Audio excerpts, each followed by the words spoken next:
Here's Sudipta Roy, then MD and CEO at L&T Finance, joining in on the show right now. Sudipta, hi, morning. You've had a good quarterly performance, but what we're seeing is a slight miss coming in on the net profit as opposed to what the street was estimating.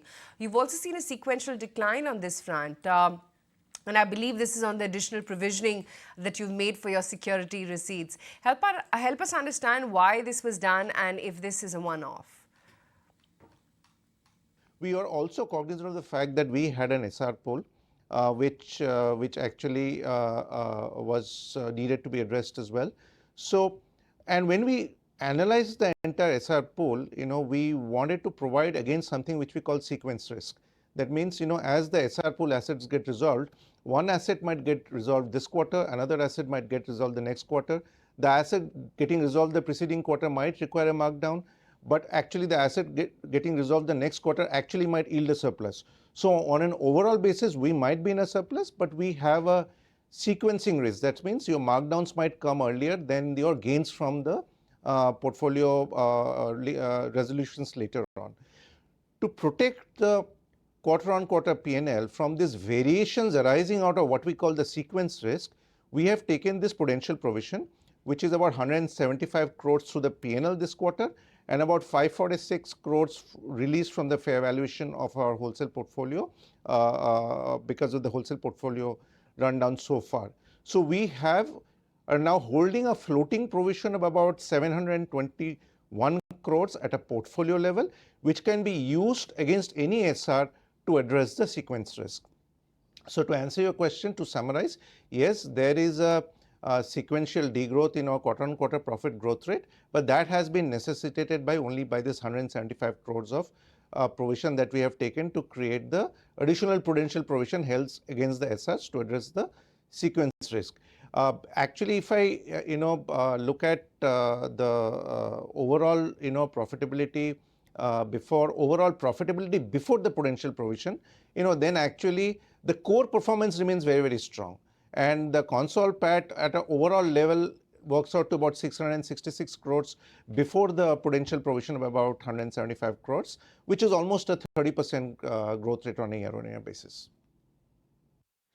Right, Mr. Roy, good morning. What we also want to understand is what's the scope of the NIMs going ahead? Where do we see it moving? Can we expect them to improve from here on? As and when, because we are running down our wholesale portfolio, and our wholesale portfolio actually has seen a significant amount of rundown, and if you look at our retail portfolio has also been growing during this particular period. Our retail disbursements actually have been strong. The average yield difference between the retail portfolio and the wholesale portfolio is roughly about 400 to 450 basis points. So what happens is that as the retail portfolio replaces the wholesale portfolio, the average NIMs will show an upward trend. Now, the fact is that we have almost run down our wholesale portfolio to about 5,500 crores odd.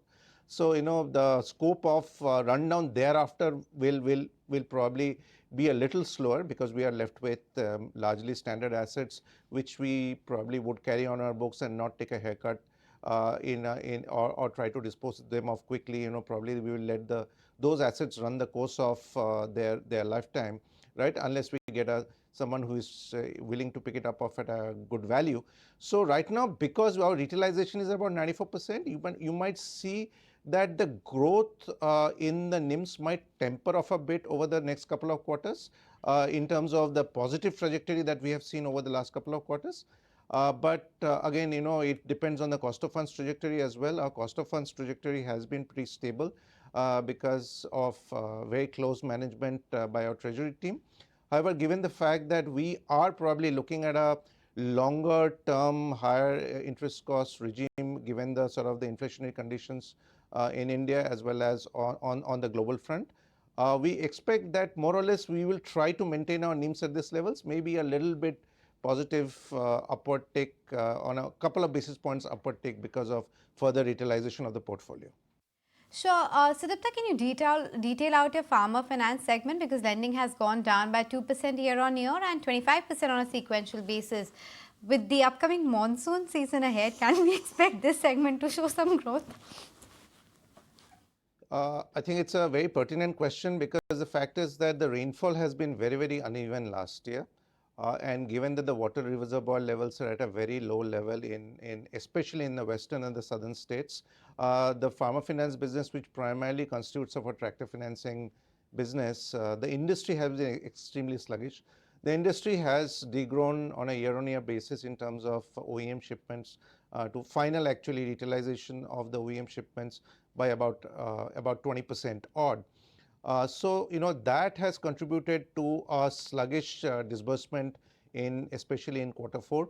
We saw some uptick in Q3 in the festive season, but unfortunately that uptick or that momentum did not maintain in Q4, and obviously there was a degrowth in terms of disbursements in Q4, which has shown up in the overall numbers.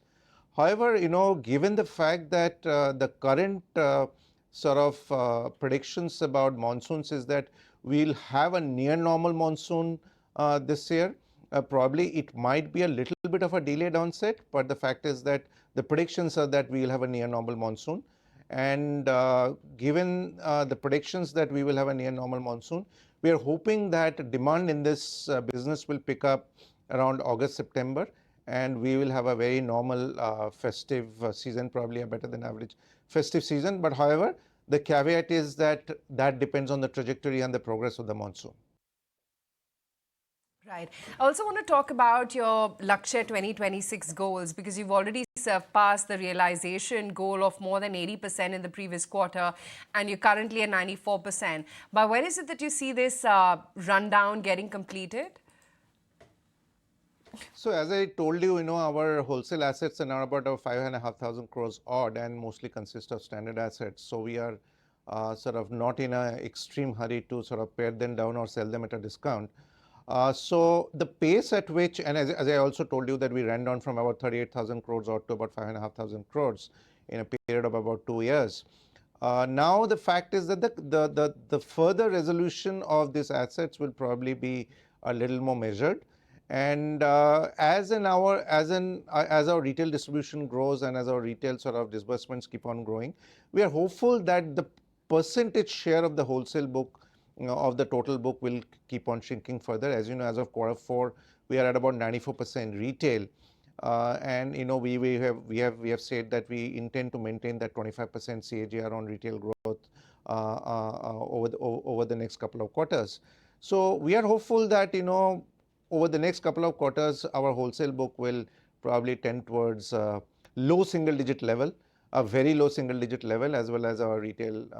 But overall, we would expect that in the next maybe 18 to 24 months, our wholesale book will come to a very small percentage of our total book. Okay, thank you so much, sir, for joining in with us this morning on ET Now, giving us an understanding in terms of the outlook of the company going forward as well. That was the management of L&T Finance for y'all. But with that, we're absolutely out of time on this edition of First Rates. It's a goodbye from Team Media.